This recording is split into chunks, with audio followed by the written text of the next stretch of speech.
आप देख रहे हैं जय भारत टीवी।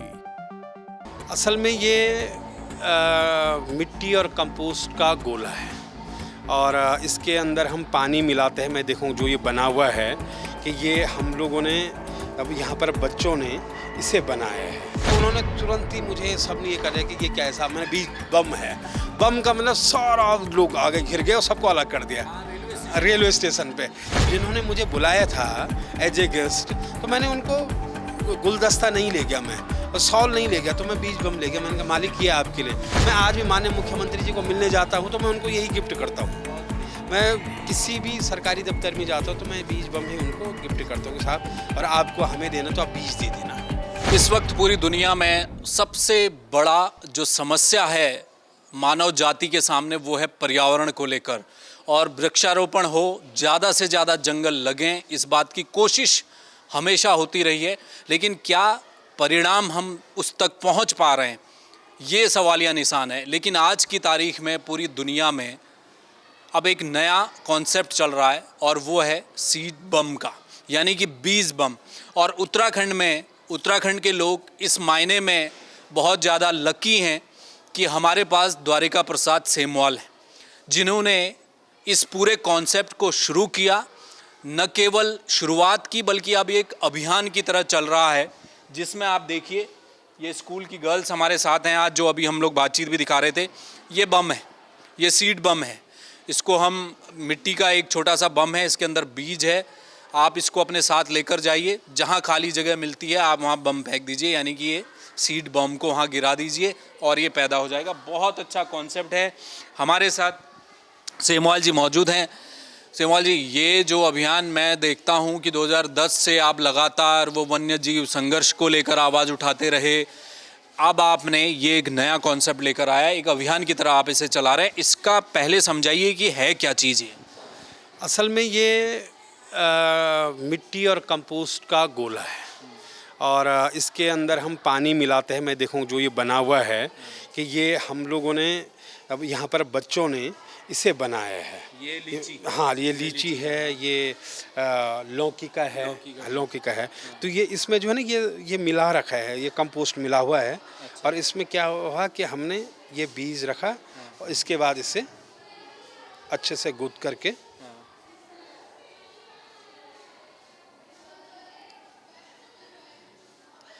ये हमारा बीज बम बन गया है। और इसे सुखाना है, 4 दिन तक ये सूखेगा और 4 दिन के बाद इसे जंगल में डालेंगे।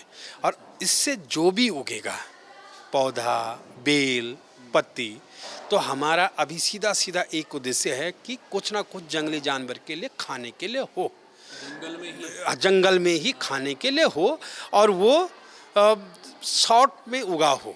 हम बड़े पेड़ की बिल्कुल बात नहीं कर रहे और उत्तराखंड में बड़े पेड़ की अभी हाल फिलहाल जरूरत भी नहीं है। क्यों नहीं? यहाँ पर ऑलरेडी जंगल है, इसको बचाने का यहाँ पर बात होनी चाहिए। यहाँ पर अभी सिर्फ जंगलों के बीच में जो चीड़ का जंगल है वहाँ पर कुछ दूसरी वेजिटेशन नहीं है। तो इन बीज बम के माध्यम से क्या है कि जो भी पौध 1 फीट की, आधा फीट की हो जाती है तो उसे जंगली जानवर उसे मज़े से खा लेते हैं। बस हमारा सीधा सीधा ये उद्देश्य। और ये खेल खेल में है कि आप मिट्टी उठाओ, कंपोस्ट उठाओ, और आपके घर पे कद्दू खाया जाता है उसके बीज आप बचा के रखो। अब देखो ना, शहरों में बीजों की भी हत्या हो रही है। क्या है कि वो कूड़े में जा रहे हैं, हजारों लाखों लाख बीज हमारे उनकी हत्याएं हो रही है। तो ये उसको भी कंजर्व कर रहा है। प्लस बच्चों को ये समझाने की भी कोशिश की जा रही है कि आप बीज को भी बचाइए और बीज बचाना क्यों ज़रूरी है। और बच्चे समझ रहे इस बात को कि हमें जेनेटिक सीड्स को बचाना है।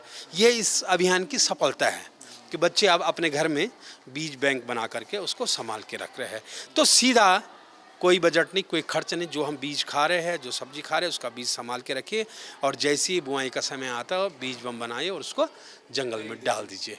क्योंकि हम लोग जो पिछले 22-24 सालों का पूरे राज्य और देश में काम का अनुभव हो गया। मैंने कन्याकुमारी से कश्मीर और बंगाल से देहरादून तक साइकिल यात्रा की। हर कहीं एक जैसी समस्या है, मानव और वन्य जीवों का संघर्ष। और कहीं नील गाय है तो कहीं हाथी है, कहीं बंदर है, कहीं सुअर है। और हमारे यहाँ तो ये फसलों से बढ़कर मानव के तक पहुँच गया है। आए दिन जो ये घटनाएं घटती है। तो ये एक कोशिश है और इससे जो भी उग रहा है उससे वन्य जीव को फायदा हो रहा है। दूसरी बड़ी बात है बच्चे, स्कूल। इसके पीछे हमारा ये उद्देश्य है कि बच्चे असल में किसी भी मुद्दे को बड़े आसानी से समझते हैं और बड़ी संवेदनशीलता के साथ समझते भी हैं और अडॉप्ट भी करते हैं।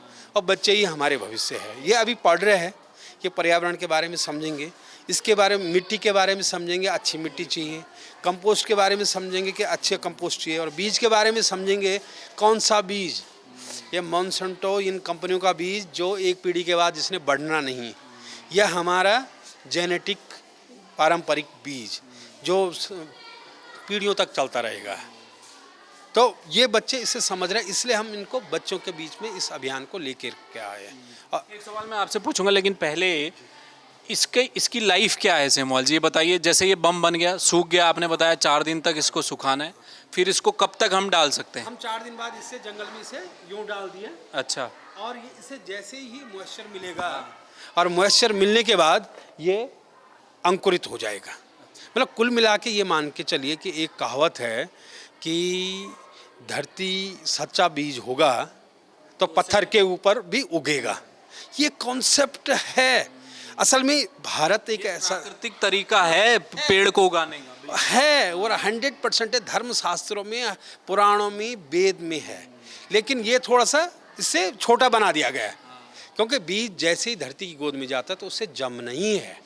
वो आज जमे कल जमे। तो ठीक वही कि इसके साथ बीज के अंदर संपूर्णता होती है और अन्य जो उसे कंपोस्ट, जो न्यूट्रिएंट उसे चाहिए होते हैं, वो मिट्टी से उसे मिल जाते हैं डॉर्मेंसी पीरियड तक, जो पीरियड होता है। आपका अभियान कैसा चल रहा है सेमवाल जी?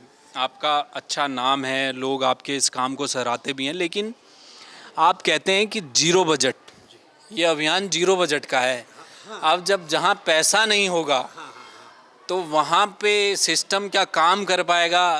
क्योंकि शहद में ही मक्खियाँ आती हैं साहब, तो कैसे आप सोच रहे हैं कि ये अभियान चल पाएगा? देखिए, हम इसीलिए कह रहे हैं कि मैं अभी कह रहा हूँ जो आज उद्घाटन का कार्यक्रम है ना, आज का पिछले 2019 से जो भी उद्घाटन का कार्यक्रम होता है, तो 2 कार्यक्रमों को छोड़ करके जिसमें बड़ा पैसा खर्च हुआ होगा।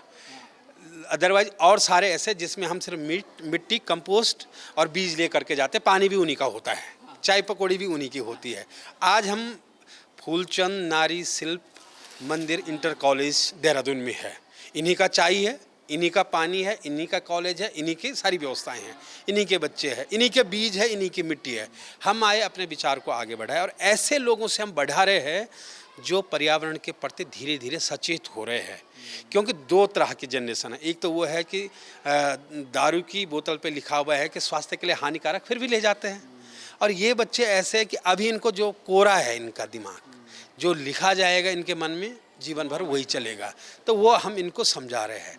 तो अब क्या है, ये आगे बढ़ाएंगे क्योंकि इसमें ठेका पैसा कुछ चक्कर नहीं है, ठीक है। और हम इनको ये बता रहे बेटे, इसे हमें फ़ायदा जो होगा हमसे ज़्यादा पहले आपको होगा। क्या होगा? आपको ऑक्सीजन मिलेगा, क्या होगा? आपको फल मिलेगा, क्या होगा? सबसे बड़ा क्या होगा कि आपके जैसे भाई बहनों को बाघ भालू नहीं खाएगा। ये इससे फ़ायदा है। तो इसलिए हम 0 बजट इसे कहते हैं कि आज आप देख रहे होंगे कि इनॉग्रेशन पर भी हम चाय के लिए अभी इन्हीं पर आश्रित है, चाय भी यही पिलाएंगे। तो इसलिए ये बढ़ रहा है आगे, इसलिए ये 18 राज्यों तक गया। क्योंकि अगर ये पैसे वाला झमेला होता, यही सीमित 4 कॉलेज, 4 स्कूल, 4 गांव तक सीमित होना है। आज ये स्वस्फूर्त चल पड़ा है। अभी देखेंगे आप उत्तरकाशी, 2 सप्ताह पहले से ही उत्तरकाशी में 20 गांव में SHG की महिलाएं बना रही है और उनको उल्टा पैसा मिल रहा है। उन्होंने उधम सिंह नगर, काशीपुर सप्लाई किया है। एक सवाल और मेरे मन में, नर्सरी में पेड़ बनाना, फिर उसे किसी जगह पर ले जाना, फिर रोपित करना, फिर उसका संरक्षण, एक अलग तरह की प्रक्रिया है। पेड़ लगाने से सीड बम का क्या दोनों में अंतर आप देखते हैं? फ़ायदेमंद क्या है? देखो, फायदे दोनों में है। सुनो, नर्सरी है तो नर्सरी क्या है, एक माँ है, एक परिवार है, पिताजी भी है, भाई भी है, बहन भी है, पूरा इकोसिस्टम है एक, ठीक है साहब। और ये क्या है, ये ऐसा है कि जैसा बच्चे का जन्म हुआ, माँ भी निकल गई, बाप भी निकल गया, अनाथ है। लेकिन 2 बातें हैं, एक अनाथ बच्चा और एक डायपर वाला बच्चा, 2 में क्या फ़र्क है? अनाथ बच्चा मजबूत, क्योंकि प्रकृति के साथ लतेड़े फतेड़े खा के बड़ा हुआ होता है। उससे ना, हाँ, उसको ना कोविड ने प्रभावित किया, ना उसे आर्थिक मंदी ने प्रभावित किया, ना किसी बीमारी ने किया। वहीं जो डायपर वाले बच्चे हैं, गर्म भी होता है तो उनकी गर्म वाली दवाई चलती है, सर्दी भी होती है सर्दी वाली। ठीक वैसे नर्सरी का है और बीज बम का, कि नर्सरी में पेड़ बड़ा होता है, हम उसका विरोध नहीं करेंगे, हम नहीं कर रहे हैं, हाँ वो प्रक्रिया है। लेकिन उसमें एक खोट आ जाता है कि जैसे ही वो पेड़ वहाँ से उखड़ता है और कहीं लगता है और उसके बाद जब उसकी देख रेख नहीं होती है, तो ये जो आज उदाहरण है हमारे साथ, उत्तराखंड जो 20-21 साल का 22 साल का हो गया है, करोड़ों करोड़ पेड़ लगे, हर साल लगते हैं, लेकिन हमें गिनती के 2 करोड़ पेड़ भी नहीं मिलेंगे। उसमें किसी का दोष, हम दोष नहीं दे रहे हैं, लेकिन ये दोष जरूर है कि क्योंकि जब उस पेड़ को पानी नहीं मिलेगा समय समय पर, उस पेड़ की देख रेख नहीं होगी, तो वो प्रभावित होगा। इसलिए ये एक बड़ा कारण है कि जो पेड़ से पौध बनने का जो डेटा है वो कम है। खर्चा सेमवाल जी, क्योंकि उस पेड़ में पैसा गया है उसको बनाने में, फिर किसी ने खरीदा है, ये आपने प्रकृति के हवाले मुफ्त में कर दिया जी। अगर प्रकृति चाहे तो 100 में से 5 पेड़ उगा ले खुद ही। हाँ, वो मतलब ये कि प्रकृति का गोद में चला गया, उसका विवेक है और उसका ये है कि उसने ये उगता है। क्या है कि बीज की क्वालिटी अगर अच्छी है तो उगता है और बढ़ता है। और हमारा उद्देश्य इसके पीछे ये नहीं कि बड़ा पेड़ बना के हम उसकी वीडियो बनाएं, ये हुआ नहीं। हम अगर 2 जानवरों ने, 2 हिरणों ने खा लिया, अभी 2021-20 की उत्तरकाशी की रिपोर्ट थी कि एक स्कूल वाले बच्चों ने जहाँ फेंके थे, उन्होंने मिड डे मील में उसके सब्जी बनाई कद्दू की। वो खबरें भी छपी और वीडियो भी चली अच्छी। उन्होंने जब मुझे भेजा, मैंने वाह मज़ा आ गया कि वहाँ पर बड़ी मात्रा में उन्होंने फेंके थे जो बच्चे, और उन्होंने उसका वेरीफाई भी करवाया वहाँ के कृषि विभाग के अधिकारी, उद्यान के अधिकारी को बुला करके कि कितना अंतर है इनमें। तो ये मतलब कहीं ना कहीं देखो, दोनों प्रक्रिया अच्छी है, लेकिन इस प्रक्रिया को हम इसलिए कह रहे हैं कि हमारा बीज भी बचेगा। प्राचीन है ये प्राचीन है, और हम ये मान के चले कि पौध बनने की जो प्रक्रिया शुरू हुई होगी उसमें यही रहा होगा। हाँ, और हमने जब शुरुआत की थी इसकी, तो हमने उस दौरान बीज पहले नंगे फेंके थे, वो बह गए थे, पशुओं के पाँव में जा रहे थे, चींटियाँ, सक्सेस नहीं हुआ। फिर जब इसे मिट्टी और कंपोस्ट से कवर किया तो तब वो सक्सेस हुआ। फिर हमने नाम पर आया, माइलेज मिला कि भाई वो हाँ थोड़ा उसको उगने की हाँ। और फिर जो बीज बम का नाम था, तो बम से क्यूरियोसिटी समाज में बढ़ी, ये बम है क्या है, हम देखें तो सही। ये इसमें जो है लोगों ने जानने की कोशिश की, और लोग जानना चाहते इसके बारे में, लोग समझना चाहते कि यार ये बम होता क्या है। देखिए, बहुत अच्छी पहल है और एक अच्छी आपने इनिशिएटिव किया। आज स्कूल की गर्ल्स ने इन्हें बनाया है, आप लोगों को आ गया ना बनाना? Yes sir. सही है, इजी है बनाना? बहुत आसान है। आसान है? हाँ बहुत। तो आप कहीं इसको डालना भी है कहीं? यस सर, ये पेटी में भर के जंगलों में डालना है सर इन्हें, और फ्री ऑफ कॉस्ट है। फ्री ऑफ कॉस्ट है, बिल्कुल 0%। तो ये सेमवाल जी हैं। अब जो पेड़ गिफ्ट देने का भी है ना, एक मुझे तो लगता है कि इसको भी गिफ्ट में अगर आपने देना है तो आप दे दो। देखो, मैं जब भी दिल्ली जाता हूँ, मैं एक किस्सा आपको सुना रहा हूँ। मैं जयपुर गया था, 2020 या 22 की बात है ये। तो मैं जैसे ही रेलवे स्टेशन पर गया तो मैं इसे भर के यहाँ से ले गया था।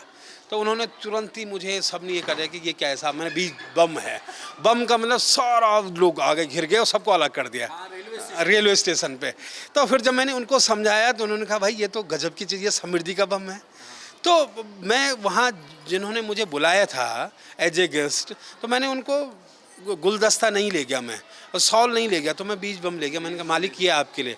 मैं आज भी माननीय मुख्यमंत्री जी को मिलने जाता हूँ तो मैं उनको यही गिफ्ट करता हूँ। मैं किसी भी सरकारी दफ्तर में जाता हूँ तो मैं बीज बम ही उनको गिफ्ट करता हूँ कि साहब, और आपको हमें देना तो आप बीज दे देना। तो ये गिफ्ट के तौर पर भी जो है हम इसे आने वाले समय में इसे और अच्छे से प्रमोट करेंगे। चलिए, बहुत शुक्रिया द्वारिका प्रसाद सेमवाल, जिन्होंने इस पूरे मूवमेंट को चलाया है। बीज बम, सीड बम कह लीजिए, सीड बॉल कह लीजिए, केवल भारत में नहीं बल्कि अमेरिका और अफ्रीकी देशों में भी इस पद्धति को अपनाया जा रहा है, क्योंकि वो खुले रेगिस्तान के पूरे इलाके हैं। वहाँ पर बीज बम का कॉन्सेप्ट सफल हुआ है, उत्तराखंड में भी हो रहा है। बहुत अच्छा एक इनिशिएटिव है, और एक फैक्ट है पूरी दुनिया का कि इस पूरी दुनिया में 99.9% जो पेड़ है वो प्राकृतिक रूप से उगता है। केवल 0.1% है जो मानव उगा सकता है। अब आप सोचिए, उतना भी हम नहीं उगा पा रहे। इसलिए ये जो कॉन्सेप्ट है ये प्राचीन है, और बीज को मिट्टी खाद के साथ डालकर जंगल में फेंक दीजिए, 1000 बम गिरा दीजिए, अगर उसमें से 100 पौधे भी खुद अगर उन्होंने जड़ जमा ली तो फिर उनको केयर की भी ज़रूरत नहीं पड़ेगी। ये कॉन्सेप्ट पूरा बीज बम का है। इसकी शुरुआत आज से हुई है। अगला एक हफ्ता उत्तराखंड में जब बरसात होगी, हरेले का त्यौहार आ रहा है, उस बीच बीज बम का ये अभियान पूरे उत्तराखंड में चलेगा। कैमरामैन मयूर उपाध्याय के साथ हेमभट्ट, जय भारत टीवी।